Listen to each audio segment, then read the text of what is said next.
Hello, I'm Mark Baer, Executive Director of the Museum of Monterey. This show is called MUSE. We're live in the museum. My guest, Nancy Selfridge.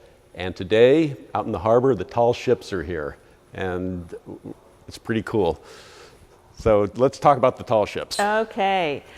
We have the tall ship, the Irving Johnson, that is here. It is owned by the Los Angeles Maritime Institute. It is a replica of original tall ship that is refitted to take students out on the bay, teach them sailing, teach them teamwork, and show them something that they would probably never have another opportunity to do, to be on a tall ship and actually stay out overnight and work on it. So just for the audience, what is a tall ship? A tall ship is a ship that we had many, many years ago, the first ships that came around the Horn, and we have a fleet of them on the East Coast, but there are very few of them on the West Coast. And they're absolutely beautiful, and the kids were in the museum today, and so that was great. I was hoping a few of them would still be around here, but I guess they'll be back in the afternoon. And who made this possible, first of all? There is the Dan and Lillian King Foundation.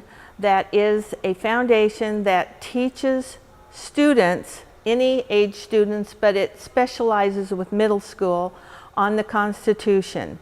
And they are the group that sends middle school students to Washington, D.C. for a week that are the winners of the essay contest about the Constitution.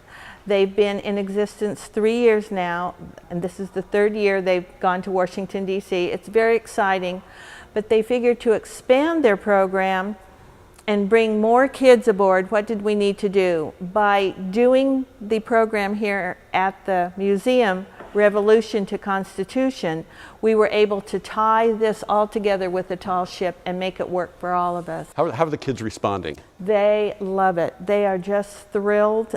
Many of them have never seen a ship or been on one, let alone a tall ship. And I heard them in the museum, and they look, you know, I love having kids through here because they light up, you know, especially kids that haven't been in a museum before, and they see things. And again, we have a storyteller here, and we're all about storytelling here, and they're just looking at things, and they're alive and lighting up. So this is, what could be better than introducing them to the Constitution and getting them excited about it and making it be something that's more than on a history test. Right, that's right. And because the schools are out now for the summer break, we're been able to combine with the Boys and Girls Club, Community Partnership for Youth, and the Monterey City Recreation Department to bring the students that are involved with their camps here for these programs. So physically, how did you get this thing here?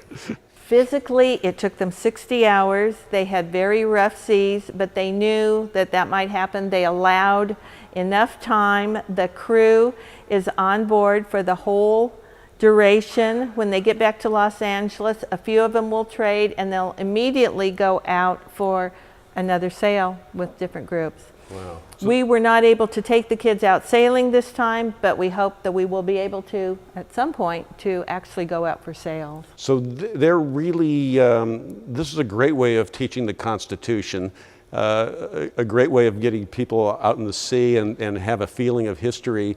And they're active much of the years, from what I'm understanding. Yes, they are.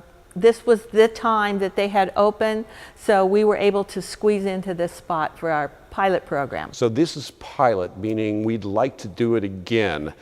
Yes. So how do we do this? We hope to make this a yearly event. We would love to get sponsorship from different groups and collaborate with different groups and just make this a yearly event and partner with the Los Angeles Maritime Institute.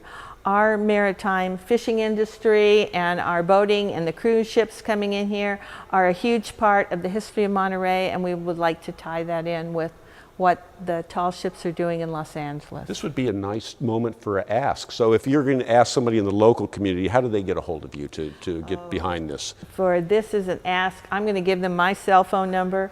Call me at 831-224-9692. You might want to say that one more time so they don't have to rewind. 831-224-9692. Or anyone here at the museum could also Yes, figure out how to get a hold of me. Yeah. So you're passionate about this. Yes, I am. And so we're trying to get this in the future. You're involved in a number of cultural issues here. And before we sat down today, you and I were talking about the need for dynamism in the community, and that there's so many nonprofits here fighting over the same scraps. It's very difficult. The city having its own issues. You're a council person, I think people know, but if they don't know, you know the city issues as well.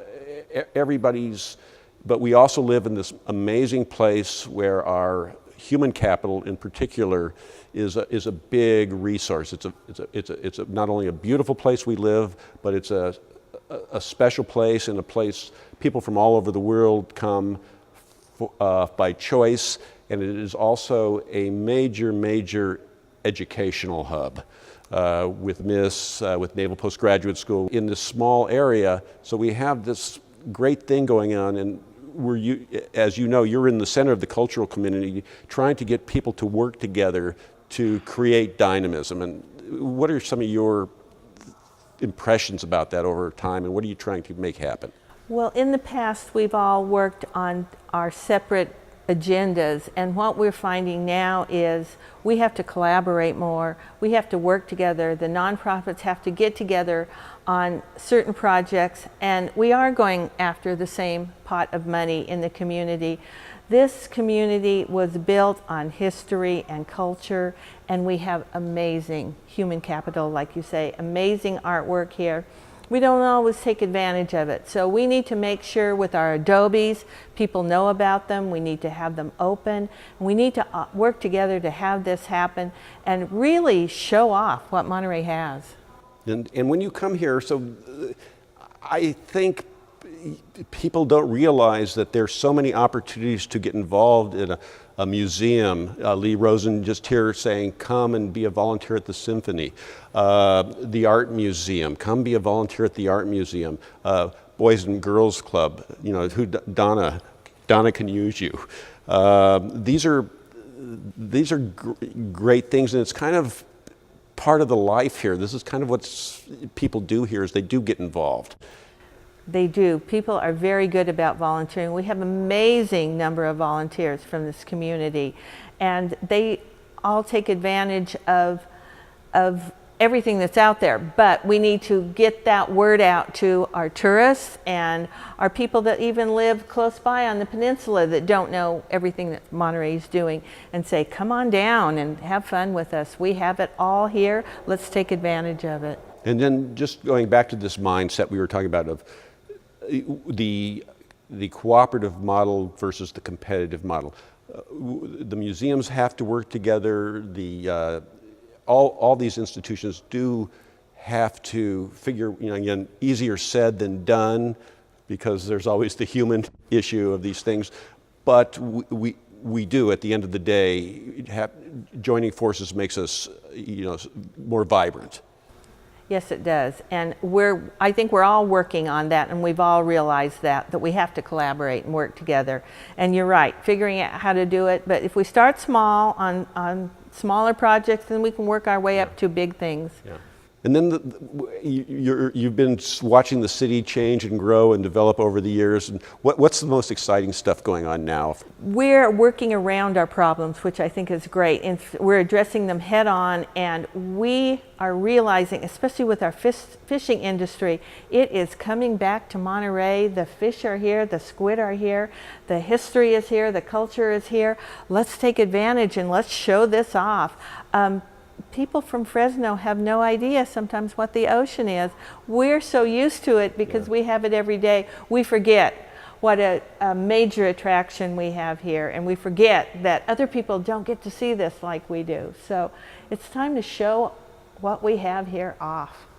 Anything else that you want to? I want to present you with a shirt. This is our shirt for the exhibit, Revolution to Constitution, that is here at the Museum of Monterey, and I want to present this to you. Okay, I am going to hold this out And this is great. And then I'm going to be wearing this. And then any last thoughts about this? We have a couple more minutes. I just want to get your any other things that you want to tell the audience in terms of how to get involved. How to get involved.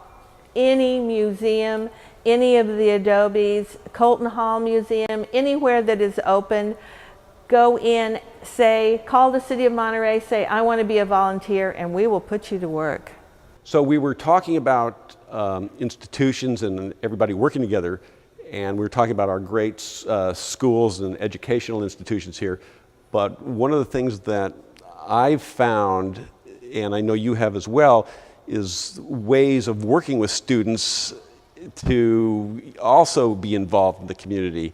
My guest after you is going to be Pat Watson from CSUMB, and we've been working with his students to developing a game with Dennis Copeland to tell history through video art and gaming.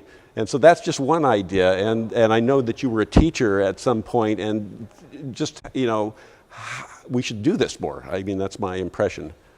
You're right. Students have amazing ideas. They haven't been told, no, you can't do that.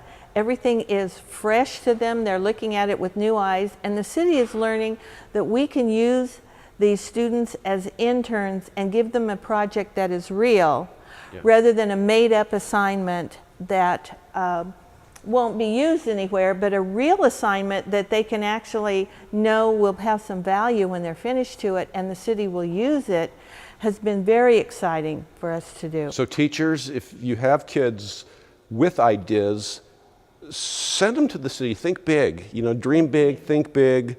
That's how it works, and you'll find receptive ears. Yes, you will. So thank you very much. Thank you. My guest, Nancy Selfridge. A pleasure. Pleasure to be here.